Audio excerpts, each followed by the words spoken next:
What is going on, everybody? BobbyFi, Eric Sheets, We're going to be talking through this MLB two-game slate. I thought we'd catch up a little bit on the weekend on the football and everything. And obviously, Sheets' team back against the wall tonight, so need the Yankees to come through with a win. And hopefully, we also really need the Yankees to come through for a win, because if they do, we get to have a 4-game slate tomorrow, which would be really fun. Ooh, that's actually pretty big, actually. Yeah, and the MLB playoff ones are really fun because you can find there's just all different ways you can play these things, and starting to have a little bit better success with the MLB stuff. So Sheets, how was your weekend with NFL and everything? How was last night, and what's been going on? I did not do well in NFL DFS this weekend, and just kind of ready to get back into it. The two-game slate is actually, it's not particularly exciting, but like you said, we'll hopefully Yankees will get a win for no other reason than to get the 4-game slate off tomorrow.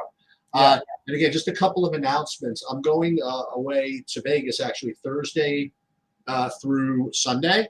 So I'm not going to be. I'm taking Matt. Actually, we're going to play golf, and then we're actually going to be tourists on Sunday and go to the Circus Swim and watch the games all there on Sunday. But what I'm planning, because it's Vegas time, is I'm planning on being there Sunday for the 11 a.m. thing, because it'll be 8 a.m. Vegas time.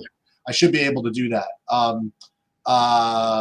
And that's pretty much what I have going on. Except again, like the Yankees are, they're obviously their backs against the wall. Not only that, but it's like the New York fans are just like the worst. They're already accusing them of cheating.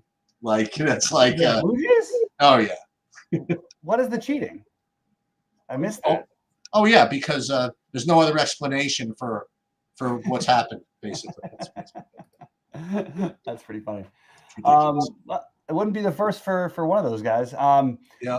Yeah. So yeah, no, I've enjoyed the playoffs. I'm hoping, hopefully we can get some longer series in these rounds, and hopefully, for the Dodgers, I don't want a long series. I want it just to keep moving forward. And of course, now people are like, oh, they're going to go 13-0 and win every playoff game. I'm like, let's slow down a little bit. It's been 4 games. Come on. Now this is dumb. So this is 3 out of 5, right? Yeah. And the Dodgers are up 2-0. Yeah. Okay, and they're coming home. All right, they're in good shape. And they're finally healthier than they've been. And do they have 3 games at home in a row? They just get 2 at home, and then if they have to play again, they'll go to Philly. Oh, so so they don't have the home field. Okay, no, Philly does. Now again, 2-game slate, and it's total island games. 4 hours apart. So same thing. No excuse for not taking a look to see how your lineups are doing, and making some changes after the first game's information is in. That's for sure. Both of them look like very equal totals. I do think again. Now you tell me how these games have been going, but I don't think anybody's leash is safe here. You know what I mean? Like I think that everybody, if things aren't going, this is the playoffs, right? If things aren't going well, they're going to get pulled out. And I think the pricing, they did a good job with this. You know what I mean? Like these are very small price tags for all these guys. And I think it reflects the reality of the situation. So and it's not like either of these guys are massive ceiling guys anyway. I guess the closest thing you can get would maybe Gilbert, but every time I look at Gilbert, he's not getting out of the 5th or 6th. You know what I mean? So I don't know. I think it's going to be, a slate where, it's going to be a Bobby slate, where you just have to be a good stock picker of these teams, and pick a couple from here, one from here. I don't think you take some big stand and jack some 5-man up or something like that. Although I will say that if you were going to do it, probably Toronto would be the team to do it with. They're just seeing the ball, it seems like. And I didn't realize that all of this is with Bo Bichette out. I didn't even realize that. Yeah.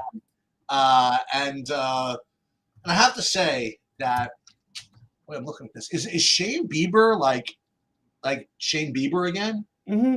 I mean, yeah, he's a good pitcher. Like I think he's. All these guys are good pitchers. Flaherty had a rough year, but these guys are all good. The one thing I would say is that Rodon's got a pretty healthy amount of experience with this Yankee team, and they've kind of with the Blue Jays, they've kind of crushed them. But I the only one I really like. I don't even know what above. I'm going to have like basically similar amount of ownership of all, except for I'll have more of Gilbert. I think that I think Gilbert and Flaherty realistically, because and I guess you could argue that Bieber has a leash because they're up 2-0. But I these teams, we just don't see them playing like that. It's everybody's treating it as they should, like it's a must win when you're only. This is basically like would be the equivalent of a game 5 in a normal series. So you kind of really want to get that one if you're tied. And I think you'll see that with both Detroit and I do like Flaherty for what it's worth a little bit tonight. I think that he would be my second favorite behind Gilbert, and then Bieber, then Rodon. But it's pretty close with all the pitching, I would say. So both road teams are up 2-0? Both road the Detroit and Seattle series is 1-1. Oh, okay. Yeah. So I don't know. I mean, you have I think if I had to rank the pitchers, I think actually I would say Flaherty's the weakest. That would be my dumb take, whatever, but couldn't be by much, right? I mean, listen, Bieber's facing the Yankees, so I guess that's got to be worth something too. It's a tough slate, you know what I mean? Yeah. I think it's tough. I don't think you can take a really big stand anywhere. So, I mean, part of me just wants me to run the projection, run SaberSim, but the other thing, part of me just wants to like pick whoever I want, because everybody's going to look bad and everybody's going to look good, nobody really has a great platoon edge. I mean, maybe I'll play Ben Rice, for the Yankees. He's like much better against righties anyway. But it's so funny. Like, he's much better against righties, but it's Shane Bieber, so I don't know what I'm really getting out of that. Right. And Flaherty's a righty. Otherwise, I would say maybe I take a shot, maybe a Rose of Rain or whatever. Like, what are you going to do on the slate? Yeah, so like the things that I'm doing, I sort of use the Goldies projections for the pitching, and that I like to do, and I also added a little bit extra on Flaherty. I actually do think that there's upside for him here, and I think that'd be the lowest owned. So that was my logic. And then the thing I was looking at, so there's going to be of the 5 hitters who project with the lowest ownership. There is some power and some stolen base upside with these guys. I don't care where they're hitting in the order. You know what I mean? Remember, you don't need like a great game. You need one hit basically from these guys. You don't even need to be a home run. You get your 7 to 10 points, and you're probably going to be doing okay. So who are you looking at as far as base stealing? Base stealing, Parker Meadows is batting 8th. Not that his price being cheap matters, but he is cheap, and he's batting 8th, and he should be one of the lowest owned. Power wise, Dylan Dingler will probably, because the catcher position is really strong today, I think Dingler and Austin Wells will both end up really low owned, and both those guys have enough power to play them. So I'll go overweight those guys. Victor Robles is another one with stolen base upside, who's batting 8th also, and I'll be overweight him as an individual. Now, I know this could mess with stacks and things in general like that. I just don't think you worry about it when it comes to the playoffs at all. I do think the second game, the Yankee game, is more interesting for the hitting from overall. I think I have more exposure there, but I really like the idea of just getting overweight all these 10% or potentially sub 10% plays that people aren't playing. My favorite my highest owned actual play on the slate from a hitting standpoint is going to be Vlad. I mean, not that he's not been crushing the ball anyway, but he's faced Rodon. I think he's 10 for 17 with 4 walks against him. Like, it's not a huge sample, but it's pretty strong. And then the normal guy, he is the normal guy. He, Judge, Springer. I have a ton of Jazz. I don't know why I have so much Kiner Falefa. I don't even love the Blue Jays that. Like, I like them fine, but he's like one of the guys I like a little bit less. Josh Naylor, I've got a bunch of, but the ones that I do have, like, almost about 20% of each of those really low owned plays. And I think that's just one way to differentiate. And my stack exposure, like, I still don't like that it's giving me all 5s and 3s and 5s and 2s, but whatever. Like, it's hard to get that different. What I will do with my hand builds is I'll probably take one bat against each of my pitchers and each of my higher buy-ins. Maybe. Yeah, I don't think obviously that, on a 2-game slate like this, that you can certainly get away with with doing that. You can get away with leaving salary if you wanted. Not if you want, if you got to it anyway. You know what I mean? Baseball, it's not that big of a deal to get unique even on a 2-game slate, really. I mean, you'll whatever. Yeah. But you know what you do? I mean, the guys that seem like logical, I think might end up being chalky. Like I look at like the Yankee side and say, okay, I see Cody Bellinger with the platoon at sub 4K hitting third. You know what I mean? Like to me, that's like kind of an easy type of click, and like Grisham also. Maybe I like Jazz. Maybe he's hitting sixth. He won't get as steamed. But like then maybe like he's cheap, but maybe Ryan McMahon or something like that. You know, just like you got to try to do anything here. I mean, I think that McMahon's got pinch hit risk though. You know, if you play Austin Wells instead of Ben Rice at catcher, or play Austin Wells with Ben Rice in the same thing, that's one like just very simple way to get a little bit different. Yeah, that makes sense. And by the way, we don't have the lineup yet. Yeah, we don't know who they're playing yet, but we're just speculating. But Toronto, I'm looking at Toronto's side. By the way, you know, I was looking at some of these like results, how people are doing. Like Suarez from like Seattle, you know, he's like over his last 30 or something like that. Yeah, he's been having that's a guy I want to play. I think something like that. You know, I don't know. Just that. But on the Toronto side, I'm looking here. I'm just trying to think of like who could even be low owned here on the Toronto side. I'm looking at like the lowest owned guys, and probably be like Santander and Varsho. Well, because Varsho's lefty, people might not want to play that. Yeah, and he'll probably be a little lower in the order because of it. So I like the idea of getting overweight that. And then Santander, like they pinch ran for him the other night. He's had a really rough year. A rough go of it anyway. So, but he's another one that I don't expect to get much ownership that I think that you could take. And he does have power. Like we've seen it in the past. And you just get that one home run. I mean, look, there's probably going to be one or two home runs hit today. Maybe not even. Was there any hit? Yes. Oh yeah. There was in the second game. We had a couple with the. And I'll tell you something about these Tigers, by the way. Yeah. I still think that they are going to continue to be sort of low owned because the Tigers, it seems as though this whole season have like never been on a main slate. They always seem to have these like 6 p.m. games, these like 4 p.m. games, these weird time slots that I don't even recall playing them. You know what I mean? Like, so, and now we're getting the playoffs. They're like, who's Parker Meadows? Everybody's like, who's Riley Green? But these are the dudes. You know what I mean? Like these are the guys that have gotten there. You know, so. And they pinch hit a lot too, and they don't have like tons of raw power, so they never look as appealing. But like I was saying, on these slates, like you're not going to get that much scoring most likely. I mean, you might have an outlier day and get a game a little bit more like the Milwaukee Cubs game, but so often you're going to be looking at a couple of like 5-3, 5-4 type of games where there may not even be a home run hit. So. I don't care about. I'll sort of sidestep, my feelings about some of these or whatever. I'll just sort of. I'm just looking for the plays that are getting me off the board. I think this is more than knowing baseball. It's really just playing the low ownership. But the guys with some stolen base. Let's go back to your concept from like a few minutes ago. Let's go through these teams like one by one and identify like the base stealers. Okay. So Seattle again. You tell me, but like instinctively. I would say J.P. Crawford, even though he's hitting ninth, but maybe that's not true anymore. And then Rosarena can always steal bases. So who else? He'll go. Yeah, I love playing him on these kinds of things because, but overall, there's nobody like it's not like a great base stealing slate in general. Okay. But like you have the guy, for example, the second projected lowest owned player, Victor Robles, has the second best odds to steal a base today. Yeah, I like that. That's enough of a reason for me to just do that.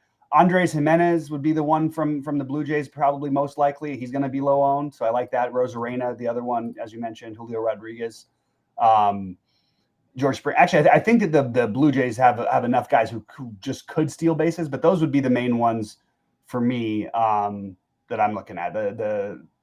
Obviously, I think Jazz is probably got the best odds to steal one. But you think that not only that, but like you said, if this lineup, this lineup is this is in the Seattle lineup. So you got Robles hitting like eighth with like Crawford hitting behind him. Yeah, like you think if Robles gets on base, he's gonna try to steal.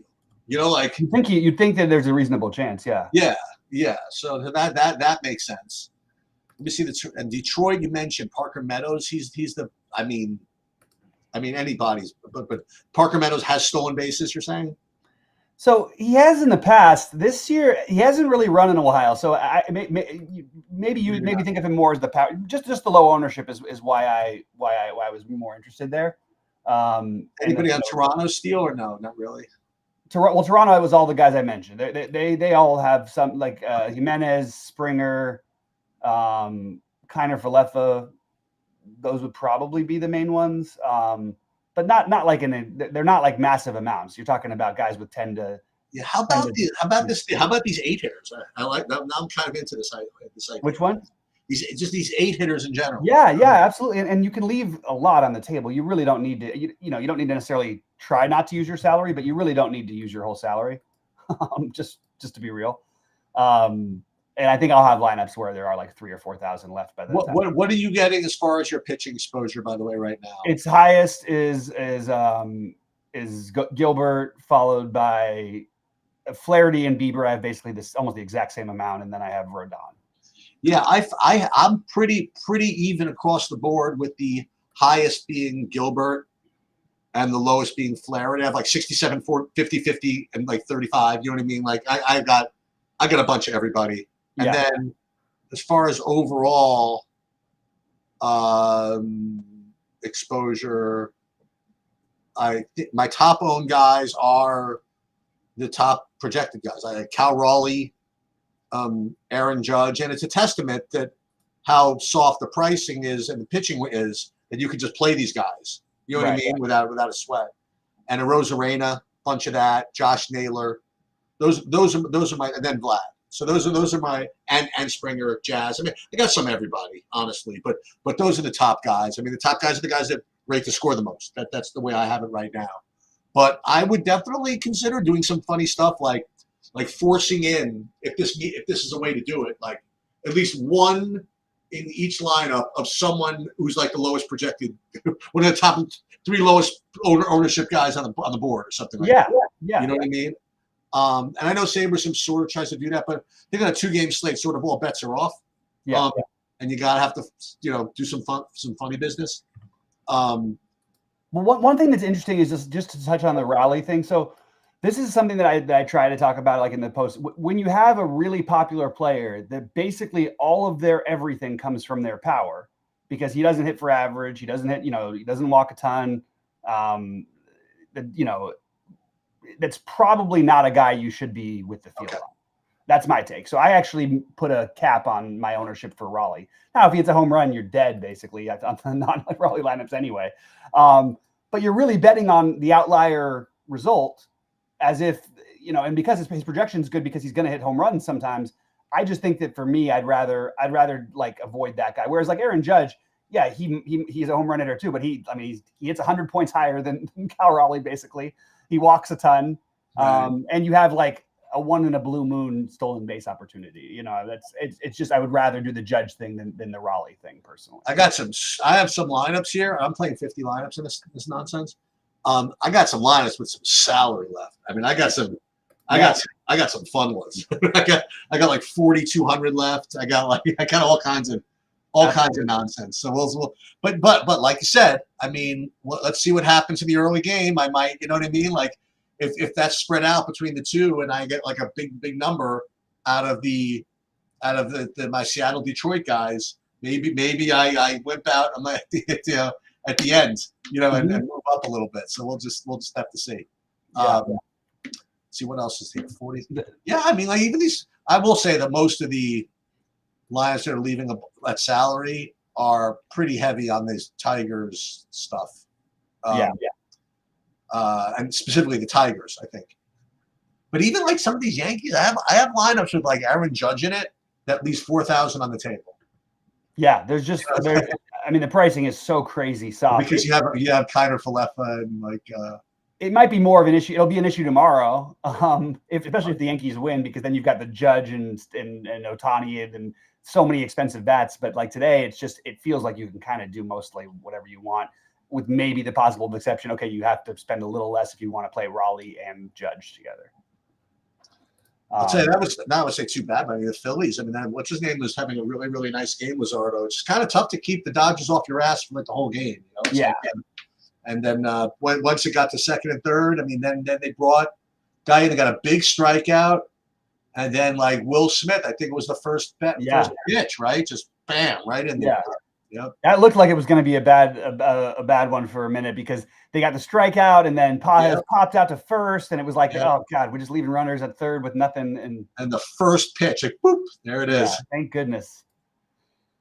And and bizarrely, I mean, I don't even want to get into it because the Dodgers are great and everything, but like, I don't know what the hell goes through Dave Roberts' mind or the team. Like, you finally have your closer and then we go back to Trinan for some reason, and that obviously blew up and almost cost us the game. It just didn't make any sense to me.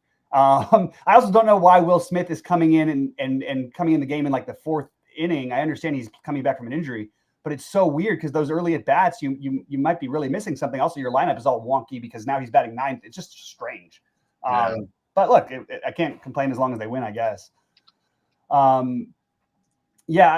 mean, I like the Bellinger. Like I like the chalky plays I have the most of are the Bellinger, Guerrero, Judge, but I really think the way to do it is to try to get at least over the field on some of these lower guys. Like I have nothing almost on Kyle Raleigh, which is fine. It means if he hits a home run, I'm probably trying to.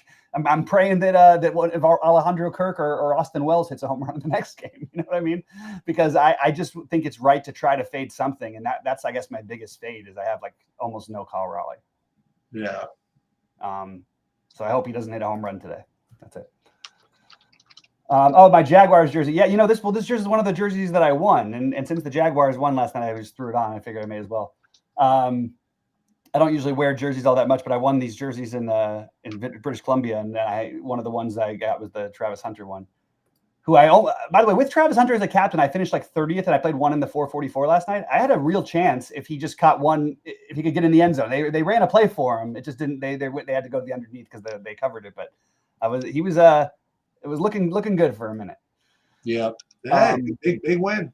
I had a crazy one on Sunday Sheets because I hand built all my 250 and higher, and there was a 250 on FanDuel. And I just, between both sides, I think I had one Baker Mayfield thing where it was Baker Mayfield and Ibuka, who was like nobody played him. I had all the nuts, and I had Dowdle and all the things. But the one thing I was very adamant about is I really liked Scatterbo, and he had a terrible week compared to the other guys, especially fumbling right at the goal line. But if I had played, who was the other cheap running back that went crazy? If I had just done that, I think I would have come in like second in that 250, which would have been Carter had a good game, right? Who did? Did Carter have a good game? Yeah, it was. Oh, I didn't notice it. Yeah. I mean, the Arizona, that was one of the great losses of all time. Of all time. Yeah. DeMercado. But what's crazy is I don't even think that was the craziest play, the goal line one. I think the craziest play was the interception. I've never seen five guys kicking it in the end zone and they recover it. The game was over twice, or the game was over like 5 times. The game was over 7 times. And, I have to say that that's not the first time. It's like Arizona almost blew a game sort of almost like that against Carolina earlier this season. Mm-hmm. Exactly right. And then the coach went freaking on tilt yelling at DeMercado. He had to apologize. You see that? I don't think he should have apologized. I don't think he should have had to apologize. I don't think he should have done it in the first place. But yeah, have some whatever. Usually with guys like that, though, usually people are really like, "Oh man, it's okay," trying to hold. I know. He was like, "No," he was pissed. Yep. It's kind of their season ender too. They were like a playoff potential team, and now they're probably not. Yeah. Yeah. The I can't even tell who's good in football anymore or not. I did get yeah. You know who's good in football. Detroit's good in football. Detroit's good. I still don't believe Buffalo's very good, and I was happy to see them lose. I think they're okay. I don't know what the hell even this semblance of a Ravens team is. I hate to say it, but I think Denver might be good. I told you that was another big pick. I had my picks for Denver. I had Denver in the upset, and I had the other upset. Denver might be good. I still think Philly is good. Philly is good. I think the Rams are still good. I think the Rams are really good. They just had a really weird couple really weird outlier games. The NFL, you are, with very, very rare exceptions, okay? You're never going to have a team that just plays great every week. It's just the way it is, Yeah. They're human beings, and you got 70 people on both sides and 30-person coaching staffs, it's hard. It's hard to look good every week. And part of it is like the teams that can, number one, get away with winning when you don't look good. Okay. Right. Or, you know, you get a loss and then you kind of learn from it a little bit. Like, listen, we're not too far removed from Detroit getting just waxed in game 1 by Green Bay. Okay? Yeah, that's true. Who still, by the way, as far as power ratings go, like Green Bay is still rated number 1. Right. As far as, and they didn't play last week. that was right. But the funny thing about Green Bay is, I don't know if you guys remember this, but even last year, like heading towards the last like 4 or 5 weeks of the season, like none of the spreads with the Packers made sense. Like they gave the Packers like all this credit. They really, I mean, everybody who knows apparently everything about football really sees a lot of good things in the Packers, you know? So that's the reason, I mean, they're doing really, really well this year. That's not a surprise. And given all of that, you know, they still lost to Dallas, you know? So it's football's a tough sport. Yeah, that is wild.